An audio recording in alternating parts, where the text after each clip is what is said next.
Hello everyone, and welcome to another Happily Letter After tutorial. Today we're going back to the basics and we're going old school with traditional pen and paper, and we're going to make little place cards that you can use for birthdays, weddings, parties. You can even use these as thank you cards. Just fun little place cards. You can even use these for bookmarks if you want. They're real simple and easy to do. And the supplies you're gonna need is either watercolor paper or mixed media paper. I got this small one over at Hobby Lobby, and as you can see, it was only $4. I actually got it on sale. It was 50% off, so that was a really great deal. And this little pad is actually perfect because then you have less cutting to do. So I literally just cut the paper in half.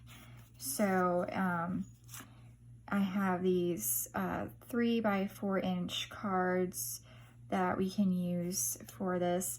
And these, you can slip them like just in between like a cup and a plate. You'd stand them up. You can have them laying down on top of the plate. There's those little holders you can get that have like a little paper clip type thing where it holds it, or a clip or whatever, and you can have that in there. You can get creative with that. The other supply we're gonna need is a Tombow. I cannot pronounce that name, but this is a Tombow pen that I like. But feel free to use any brush pen that you like. This is just my favorite for lettering.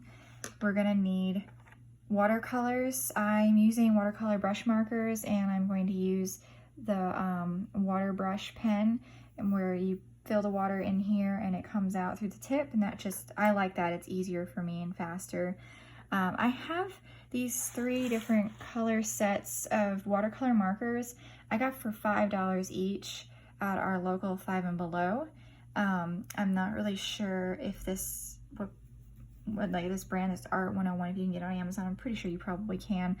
Any watercolor markers should work, or just watercolor pens, or watercolor in general. So this is like a traditional colors scheme. They have outer space, like a galaxy one, and they have this new one I just got. It's a tropical one, which I actually have not even used yet. So I'm just going to use this traditional one, and I'm going to show you, I'm going to do 2 different cards to just kind of give you an idea. So you can do a single color or you can do multiple colors. It's really up to you. So this one, I'm gonna just grab this pink here. Feel free to use any color. And all I'm gonna do is I'm gonna just start brushing on some color, just kind of messy. And I'm gonna kind of go back and forth here a little bit. And I don't want it to be perfect. I want it to just kind of have rough edges to it. And then I'm gonna grab my water brush pen, and I'm gonna squeeze it very gently, and I'm gonna get some water, and I'm gonna just start brushing it. And if you need a little more water, just do another squeeze, just so we're spreading this color evenly. And I apologize for any noise outside. My husband has to mow the yard. We've been getting a lot of rain. Okay, so we're gonna let this dry. And this paper, just to give you a heads up, it does start to curl when you use it because this is a mixed media, so it's a little bit thinner than watercolor. Watercolor will probably be a little bit better because it's a little thicker, but this works fine. And so don't feel like you can't use that.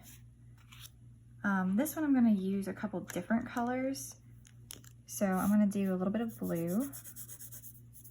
And we'll start blending some colors in here.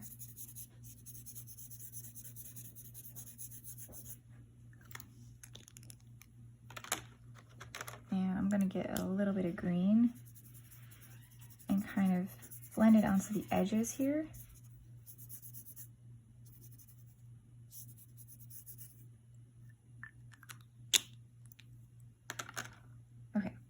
And the same thing we did for the other one.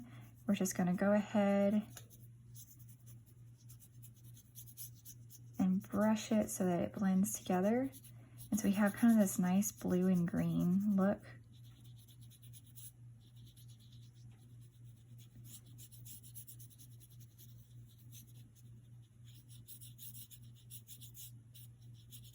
Okay, and you're gonna want this to completely dry before we go on to our next step.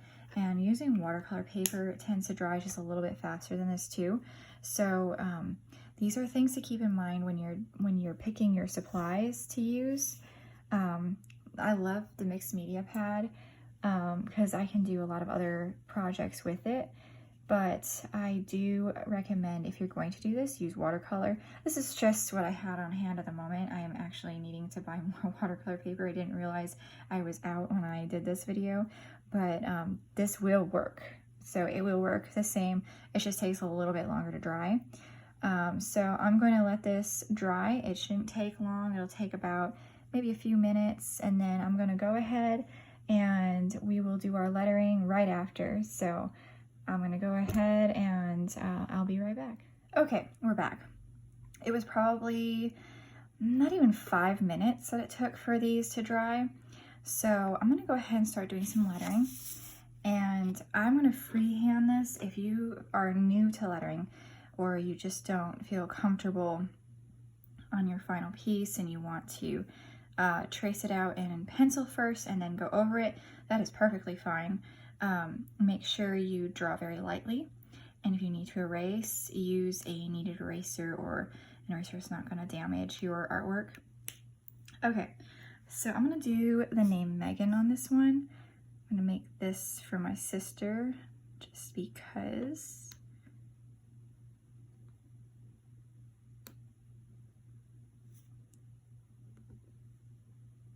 I like the way the black looks on the watercolor.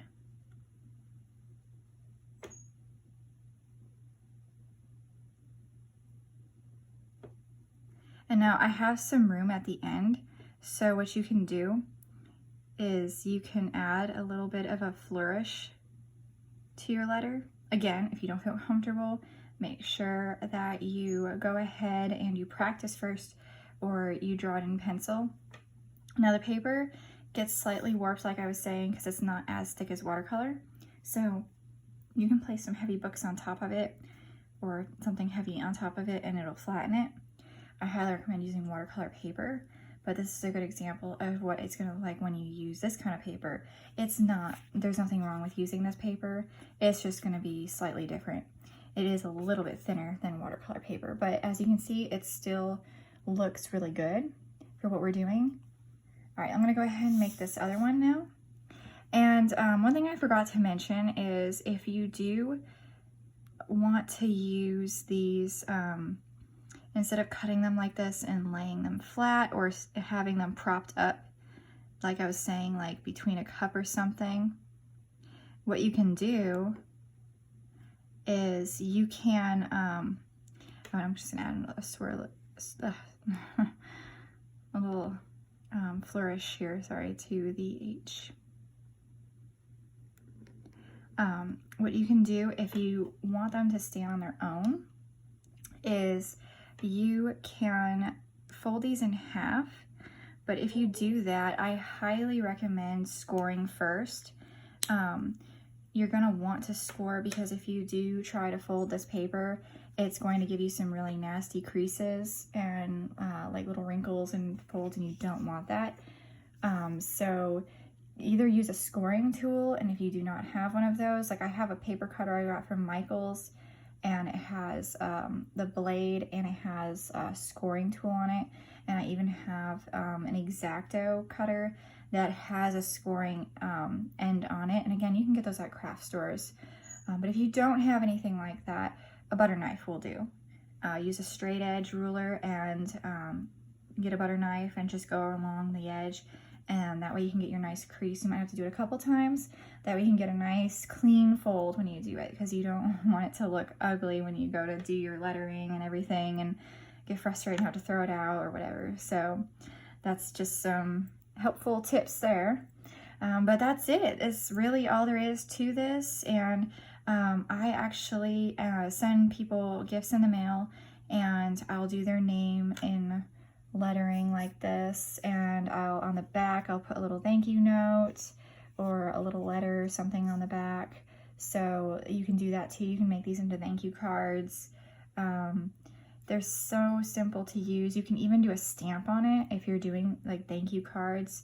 You can stamp out lettering on there if you have something that you made or that you have on hand, but they're easy to make and they're good for any occasion.